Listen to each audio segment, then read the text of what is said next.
have done was to get out from under the labels and to live the life that I live. The most difficult thing I've ever done was to believe that I can do it.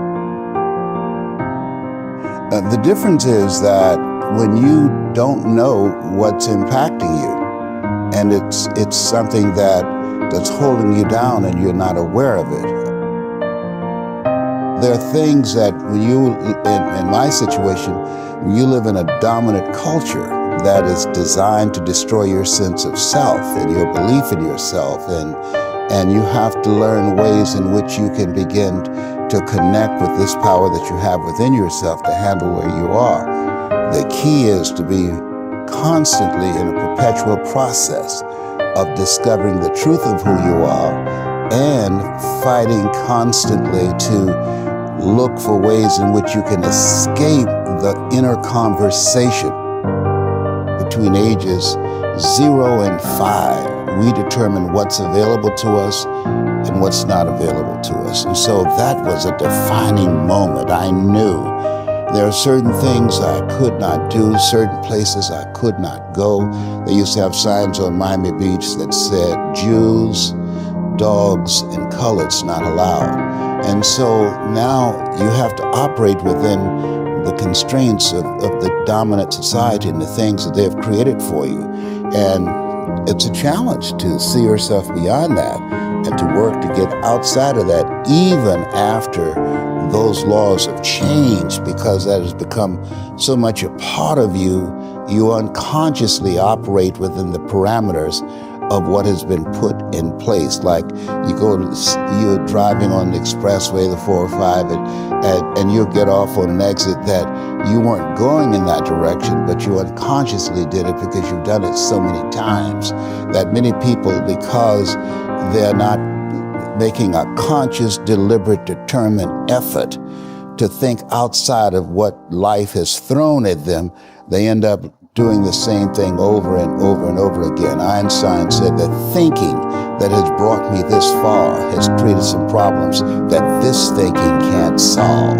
And so through relationships, through reading, through studies, through goals and dreams beyond your comfort zone, it allows you to begin to live out of your imagination as opposed to out of your history. Disney said, the imagination is a preview of what's to come.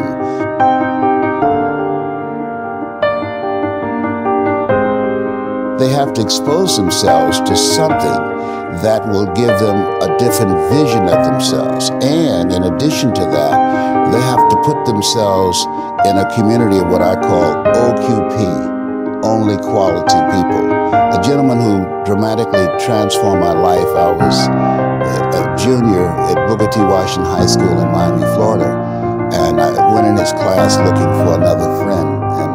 And he said, go to the board and work this problem out for me.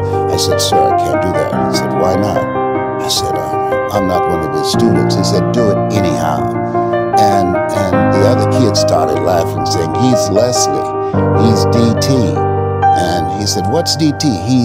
His brother is smart, but he's the dumb twin. And I said, I am, sir. And he came from behind his desk and he pointed at me and said, don't you ever say that again. Someone's opinion of you does not have to become your reality. And he taught me 3 things. He said, if you want to become successful in life, young man, he said, number 1, you got to change your mindset. He said, you don't get in life what you want, you get in life what you are. Number 2, practice OQP, only quality people. You earn within $2,000 to $3,000 of your closest friends. I found that out. I left all my broke friends. I said, y'all gotta go. Because I used to be so broke, I'd pass a bank and trip the alarm, you know? And the third thing he said, develop your communication skills, because once you open your mouth, you tell the world who you are. He said, those are 3 major things that you want to work on that will liberate you from living in Liberty City, living in poverty in Overtown. It will help to escape out of where you are right now, because I see you watching me and I know you want more. I can see the hunger in your eyes. You get hungry by finding something that's you. I believe that all of us are born unique, but most of us die copies. You got to find out what is it that turns you on, what resonates with you. One of the things that I realized and what allowed me to become successful as a speaker, the speaking industry has been hijacked by people who speak to sell, and it's okay to do that and make money. I speak to change lives because somebody spoke and changed my life. So this is my passion. This is my drive. This is something that I feel in my heart. And so the key to that hunger-driven life is a heart-centered life. I didn't do what I'm doing for years because of my programming, because of the culture in which I was raised in. I would see other people with degrees and PhDs and MBAs and credentials I don't have, and I convinced myself I couldn't do it. But Mr. Washington, on that day, we became friends, and he taught me not only someone's opinion of you does not have to determine your reality. He said that you have to work on yourself and you have to have an unstoppable attitude, and no excuse is acceptable, and you've got to make it a priority, a non-negotiable in your life, and hold a constant vision of what it is you want to achieve. See it accomplished and go all out. Find a way to win. In spite of the setbacks, in spite of the disappointments, in spite of your failures. I tell people when I'm giving presentations, you will fail your way to success. I have a saying, as life knocks you down, try and land on your back, because if you can look up, you can get up.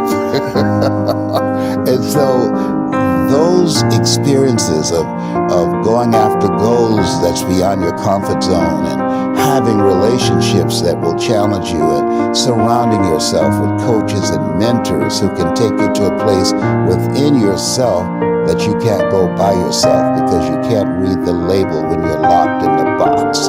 And so those experiences, they challenge you to go to that next level and continue to move forward in your life, doing new and exciting things that eye has not seen, ear has not heard, nor is it in the heart of mankind what God has in store for you when you live a heart-centered life, deciding that you're going to live a life that will outlive you. You're going to live a life that counts, a life that will build a legacy and change the planet. You know, Horace Mann said we should be ashamed to die until we've made some major contribution to humankind. And so my goal is to make a major contribution to humankind.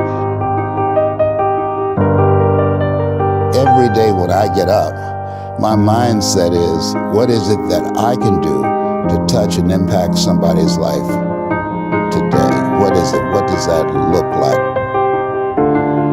Don't live the life that has been given you by their circumstances, by the people that's around you. That Sidney Poitier wrote a book called The Measure of a Man. And he said, when you go for a walk with someone, something happens without being spoken. He said, either you adjust to their pace or they adjust to your pace. Whose pace have you adjusted to?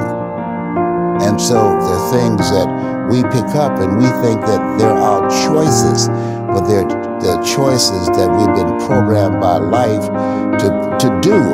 When we leave our homes in the morning, we're bombarded with over 6,000 advertising hits through Facebook, through Twitter, through Instagram, through television, through our phones and through our communities, and through the computers. And so all of these things are impacting us every day. So if you don't have a program for your mind, then your mind is going to be programmed, and you'll find yourself doing things that you did not know, and that they affected you, that they, through marketing techniques and strategies, that they will create a thirst within you. I came up in an era that said if you built the best mousetrap, the world will be the path to your door. But if you know marketing, people will sleep outside your store to buy a telephone they've never touched or seen.